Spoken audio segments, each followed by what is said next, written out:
Voilà, le Seigneur me demande de détailler, de donner ce détail très important pour que il se comprenne bien ce que le Seigneur veut que nous comprenions tous. Les personnes qui vont sur cette vidéo. Ce n'est pas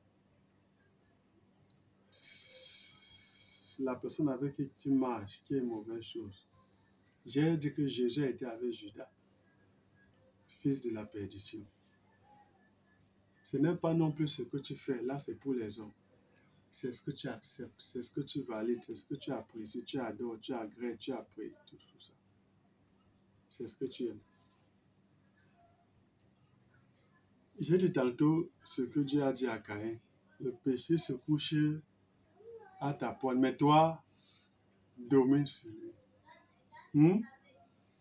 Le problème n'est pas dans le péché qui se couche à ta porte. Sur la terre, nous partageons les choses avec le diable. L'apôtre Paul a dit que non, ne vous séparez pas des gens qui mènent une mauvaise vie, sinon il faut sortir du monde. Séparez-vous plutôt des personnes qui s'appellent chrétiens et qui ne vivent même pas une vie chrétienne. Mais pour les païens, il n'y a pas de problème.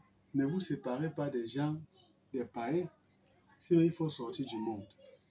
Alors, qu'est-ce qu'il faut comprendre dans cette vidéo? Qu'est-ce que Dieu veut qu'on sache en détail? Qu'est-ce qu'il faut comprendre en détail? Correctement, la compréhension pour être sauvé, pour être affranchi, pour être délivré, pour être guéri, pour être en paix, pour avoir la joie. La jalousie peut t'animer, mais tu ne dois pas te laisser, tu dois dominer sur la jalousie. C'est de ça qu'il s'agit. Si tu éprouves la jalousie envers quelqu'un, ton frère, ta soeur, collègue de service, sœur de l'église, frère de l'église, c'est toi, tu dois dominer sur la jalousie. Éprouver de la jalousie n'est pas une mauvaise chose, mais c'est lorsque tu mets ton cachet sur la jalousie et tu... Romains 8, 14 à 16, car tous ceux qui sont conduits par l'Esprit de Dieu sont fils de Dieu. Quand tu es conduit par ce qui est bien, tu es de Dieu.